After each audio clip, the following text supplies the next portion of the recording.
ADIPEC keeps growing year after year. I've been here for the last 4 years maybe, and I see a significant rise in terms of attendance, in terms of the diversity of the attendees. And I think this is all a very good, clear signal about how the energy dialogue globally is evolving. So we have energy, innovation, technology, artificial intelligence, the need to continue investing in conventional fuels, as they call them, oil and gas. And I think this is the beauty of ADIPEC, and the significance of this event is that it manages to attract everybody from the whole energy spectrum. And I just enjoy coming here. I think it's such an enjoyable event. You get to meet great leaders from all around the world, including, of course, from ADNOC, His Excellency Dr. Sultan, UAE leaders, and global leaders from all over the world. It's really a unique event in that respect, I think.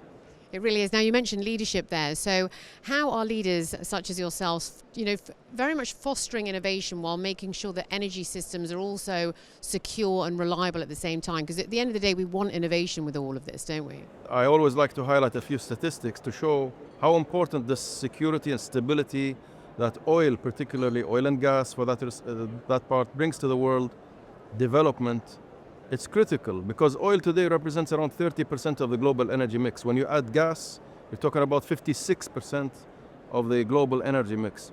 And therefore, while we talk about innovation on one front, yes, innovation is good to be able to capture the extra value in our operations and so forth, but the importance of stability through being able to continue to be laser focused on investing in oil and gas, these are critical success factors. And I think you cannot swap one for the other. You cannot have innovation alone without the ability to continue, and the necessity, not the ability, to continue investing in oil and gas as a cornerstone for that stability of energy demand that the world requires for its continued growth.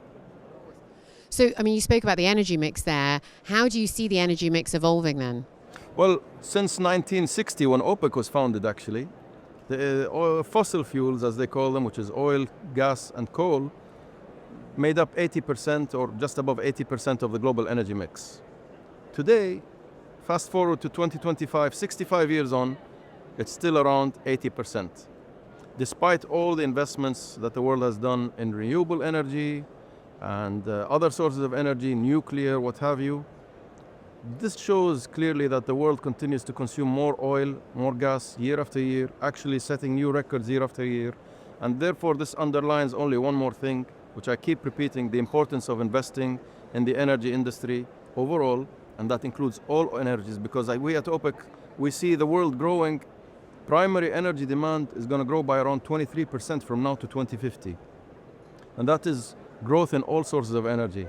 It's renewables, it's nuclear, it's conventional energies, and that means the world has to invest around $18.2 trillion from now to 2050. That's nearly $700 billion a year just to keep oil, to meet the oil demand that's going to reach 123 million barrels a day by 2050.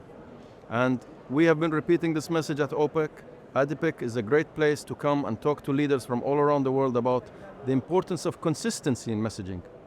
The consistency that the world needs to hear. We cannot have yo-yoing messages or flip-flopping messages about energy security, energy affordability, because ultimately this mix, as you mentioned, 30% is almost 1/3 of what the world consumes. You name it, today oil is in everything you have. It's in everything: aviation, transportation, shipping, marine fuels, containers, pharmaceuticals, agriculture, you name it. Everything you can imagine has oil or some form of oil-derived product in it, and therefore we keep repeating the facts that I just mentioned, that in 1960, 80% of the global energy mix was oil, coal, and gas, and today, still, as the world continues to grow,